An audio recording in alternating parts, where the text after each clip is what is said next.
इस वीडियो में हम लोग कमला पटेल का लिखा हुआ torn from the roots a partition memoir के बारे में डिस्कस करेंगे। इसका समरी को लेकर के चलेंगे और इसमें जो की इम्पैक्ट्स आइडिया डाला हुआ है कुछ घटनाओं के साथ रेफरेंस के साथ वो भी डिस्कशन करते हुए चलेंगे। इस वीडियो का पीडीएफ आपको मेरे टेलीग्राम चैनल में मिल जाएगा और टेलीग्राम चैनल का लिंक मेरे यूट्यूब चैनल के डिस्क्रिप्शन में दिया हुआ है, वहाँ से क्लिक करके आप लोग ज्वाइन हो सकते हैं। तो आइए वीडियो को शुरुआत करते हैं। सबसे पहले समझ लेते हैं ये टॉर्न फ्रॉम द रूट्स ये एक्चुअली गुजराती में लिखा हुआ मेमोयर था कमलाबेन पटेल के द्वारा। 2006 में उन्होंने ये लिखा था और इसका गुजराती टाइटल था मूल सोतन उकड़ेलन। इसको इंग्लिश ट्रांसलेशन किया है उमा रंडेरिया ने और टॉर्न फ्रॉम द रूट्स नाम दिया है। और 1947 में जब इंडिया पाकिस्तान का पार्टीशन हुआ था तो उस वक्त जो वायलेंस हुआ था वो हिस्ट्री में शायद वैसा वायलेंस और कभी कोई देखा हो। इतना ज़्यादा किलिंग्स, इतना ज़्यादा एब्डक्शंस, इतना ज़्यादा वुमेन एंड चिल्ड्रन के ऊपर वायलेंस, इतना ज़्यादा ह्यूमन ट्रैफिकिंग, इतना ज़्यादा सब जगह पे खून रेजी करना, आग लगा देना, बहुत ज़्यादा तहस नहस हो गया था। दोनों मुल्क ही एकदम छितर बितर गए थे।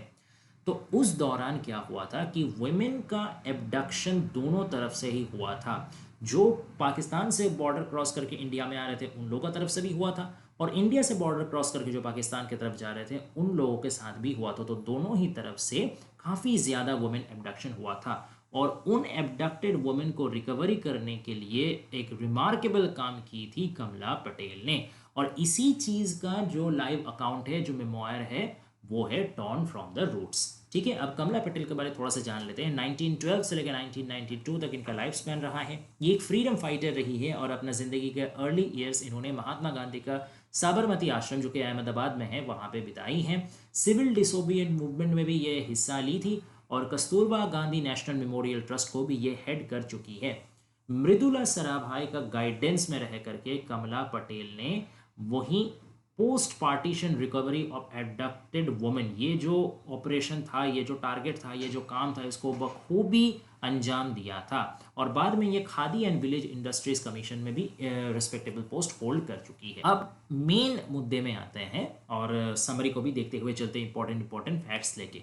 तो ऑपरेशन रिकवरी जारी किया गया था गवर्नमेंट ऑफ इंडिया के भी द्वारा और गवर्नमेंट ऑफ पाकिस्तान के भी द्वारा ठीक पार्टीशन का बाद ही, क्योंकि मैंने आपको पहले ही बताया कि इस तरफ से भी और उस तरफ से दोनों बॉर्डर क्रॉसिंग के टाइम में ही दोनों साइड के ही वुमेन को एबडक्ट किया गया था और भारी मात्रा में किया गया था। तो 1947 से लेकर के 1950 तक 3 साल लगातार ये ऑपरेशन चला और लाहौर, जलंधर, अमृतसर, इन तीनों जगह बड़ा बड़ा मेजर कैंप था और भी बाकी और शहरों में छोटे छोटे ढेर सारे कैंप बिठाए गए थे। और इन तीनों साल में लगातार कड़ा मेहनत से 25,000, जो रफली एस्टिमेट किया जाता है कि 25,000 लगभग वुमेन एबडक्टेड हुए थे पोस्ट पार्टीशन एरा में, उसमें से 20,728 आदमी को रिकवर कर दिया गया था एज पर द डेटा। जितने भी हिंदू वुमेन और चिल्ड्रन पाकिस्तान में पाए गए थे, मतलब ऐसे एबडक्टेड उद्धार अवस्था में पाए गए थे, उनको लाहौर का कैंप में भेज दिया गया था। और जितने भी मुस्लिम वुमेन एंड चिल्ड्रन को ईस्ट पंजाब से रिकवर किया गया था उनको जलंधर सिटी का कैंप में भेज दिया गया था। पाकिस्तान में ये जो ऑपरेशन था इसका हेड में थी मिस करी, काफ़ी वो कोऑपरेटिव थी और पाकिस्तान और इंडिया मिला करके ढेर सारे जगह था, छोटा बड़ा मिला करके, जहाँ से मतलब हज़ारों हज़ारों में एबडक्टेड वुमेन और चिल्ड्रन उद्धार किए गए थे। उसमें से कुछ जगह जैसे डेरा इस्माइल खान, गुजरानवाला, झीलम, लाहौर, मोंटगोमरी, मुल्तान, रावलपिंडी, लुधियाना, हिसार, अमृतसर, दिल्ली, फिरोजपुर वगैरह वगैरह ढेर सारा है। मैंने लिस्ट पूरा दे दिया है, कुछ कुछ चीज़ों का मैंने नाम लिया। तो इतना सारा जगह से उद्धार किए गए थे। अब इस किताब में वो पढ़ती है, गांधी जी का लिखा हुआ माइट ऑफ महात्मा नाम का किताब है, जहाँ पे गांधी जी वुमेन का लिए अपना व्यू देते हैं।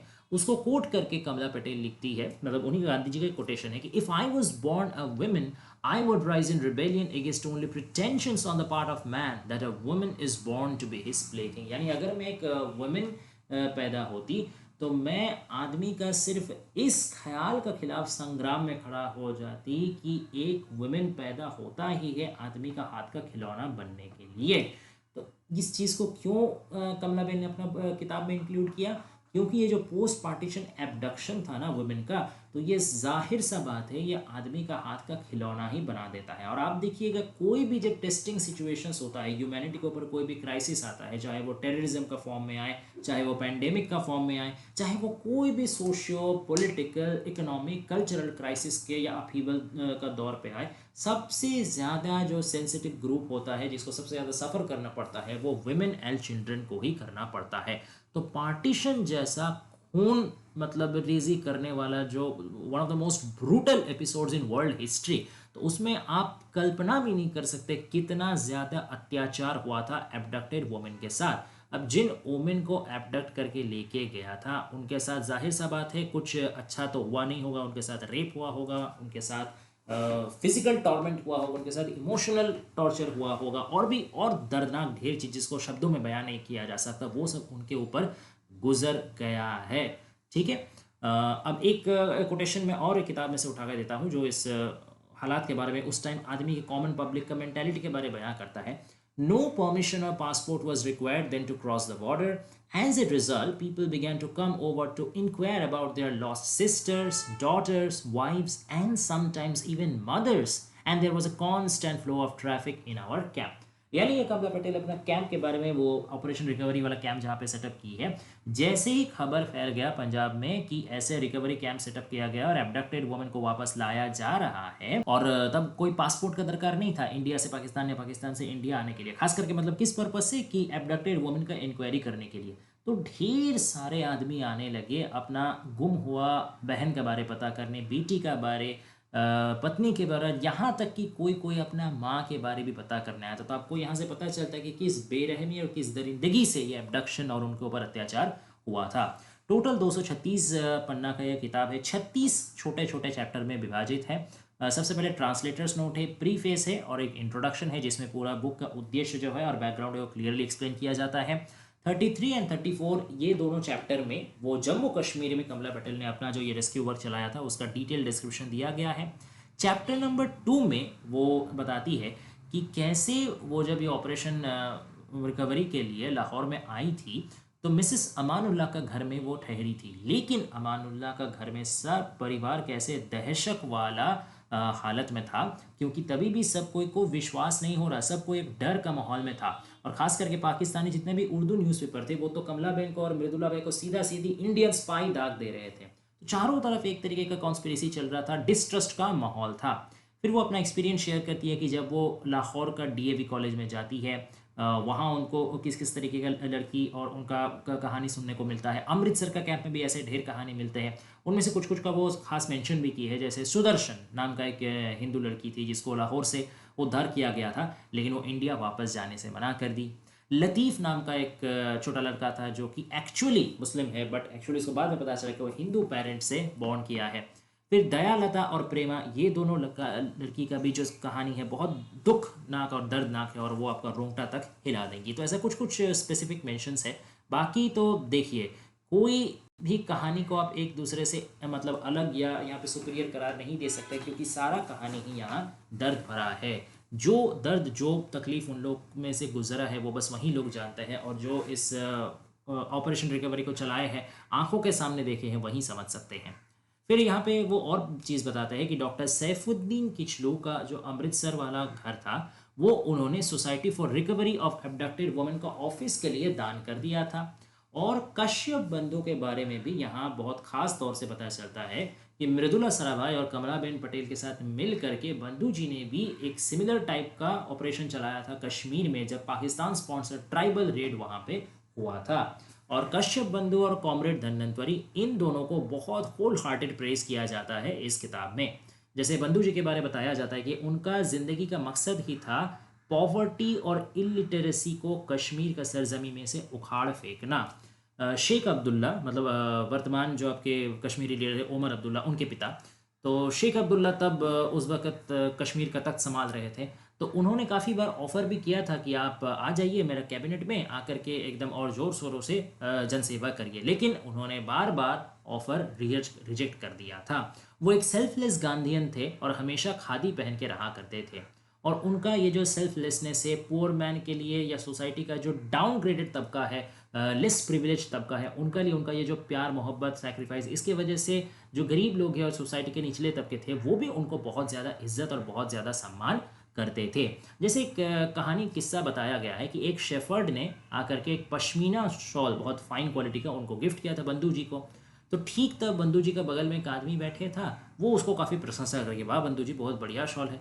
तो विदाउट अ मोमेंट्स हेजिटेशन संगे संग बंधु जी ने अपना हाथ से वो पश्मीना शॉल उठा करके उस व्यक्ति का कंधा में रख दिया। तो जब बाद में कमला बहन ने उनसे पूछा था कि क्या बात है बंधु जी, वो व्यक्ति आपको इतना प्यार से दिया, आप संगे संग खुद नहीं लेके उसको क्यों दे दिए? तो तब बंधु जी बताए कि मैं समझ गया कि उस व्यक्ति को मेरा शॉल में इंटरेस्ट था, उसको वो पसंद रहा, तो मैंने दे दिया, कम से कम वो खुश तो हो गया। और ऐसे भी मैं अपना पूरा ज़िंदगी हार्डशिप्स में से गुजारा हूँ, जेल में भी रहा हूँ, तो अब और आखिरी ज़िंदगी में महंगा पश्मीना शॉल लेके खुद को क्यों ही स्पॉइल आउट करो, है। इस तरीके का वो महान आदमी थे। और वो बख्शी गुलाम मोहम्मद को भी बहुत बढ़िया से जानते थे, लेकिन उनका थॉट के साथ उनका अपना ख्याल नहीं मिलता था। और जब शेख अब्दुल्ला को अपना पोस्ट से हटा दिया गया और इम्प्रिजनमेंट में भेज दिया गया, तब बंधु जी को भी जेल का सलाखों के पीछे डाल दिया गया था। और जब वो जेल से रिलीज़ हुए तब वो एक दूसरा काम ले लिया, क्या कि उलर लेक का बगल में जो विलेज, ठीक है, काफ़ी सालों से है, वो हर साल जो धंसता जा रहा, इनंडेटेड होता जा रहा, उसको रेस्क्यू करने का काम उन्होंने लिया। और बहुत कड़ा मेहनत सालों तर साल के बाद जब न्यूज़पेपर में आया कि उनका मेहनत रंग लाया है, फाइनली वो विलेजेस रेस्क्यूड हो गए हैं, तो कमला बहन को बहुत ज़्यादा अच्छा लगा।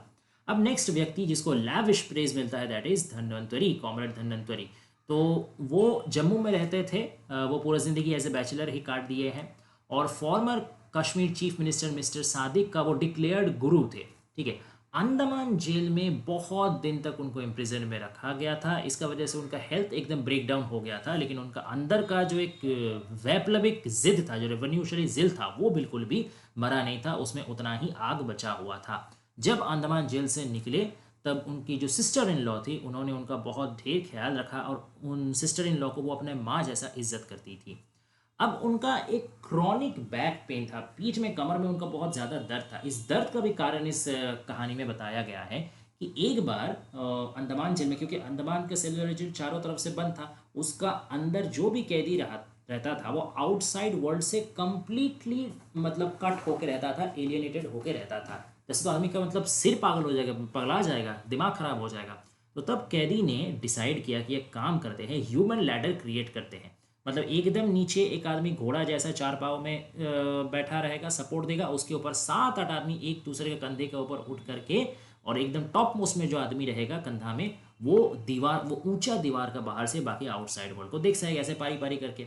तो बंधु जी क्या कर रहे थे, एक दिन वैसे ही वो नीचे का सबसे निचला वाला हॉर्स वो बने थे और उनके ऊपर 7-8 आदमी उठ करके ऊपर देख रहा था। अब बीच में किसी आदमी को जोर से खांसी आ गया और पूरा 7-8 आदमी धड़ल्ले से गिर गया, पूरा पिरामिड कोलैप्स कर गया। अचानक से करने की वजह से बंधु जी बोल रहे धन्वंतरी का जी का कमर में इतना जोर चोट आया कि वही वजह से उनका क्रॉनिक बैक पेन हमेशा के लिए रह गया। और आखिर में इन दोनों का प्रेज करने के बाद ये बुक ख़त्म होता है एक वंडरफुल ट्रिब्यूट के साथ मृदुला साराभाई के लिए। मृदुला साराभाई को बहुत ज़्यादा यहाँ पे सराहना जाता है कि वो अगर नहीं रही थी तो इतना ज़्यादा काम नहीं कर पाते हम लोग, ठीक है। वो उन्होंने जिस हिसाब से नेगोशिएट किया है पाकिस्तानी ऑफिशियल से भी और इंडियन ऑफिशियल से भी, और जी तोड़ मेहनत करके 3 सालों में इतना औरत को रेस्क्यू किया है, ये भी कोई कम बात नहीं है। तो इस तरीके से किताब खत्म होता है। यही तो समरी, आशा करते हैं आपको पसंद आया होगा। अगर वीडियो अच्छा लगे तो लाइक शेयर और सब्सक्राइब कर दीजिएगा, और कोई और भी टॉपिक में वीडियो चाहिए होगा तो कमेंट डाउन कर दीजिएगा, हम लोग जल्दी से जल्दी उसमें वीडियो बना के डाल देंगे। Thanks for watching guys, please stay tuned and all the best for your exam.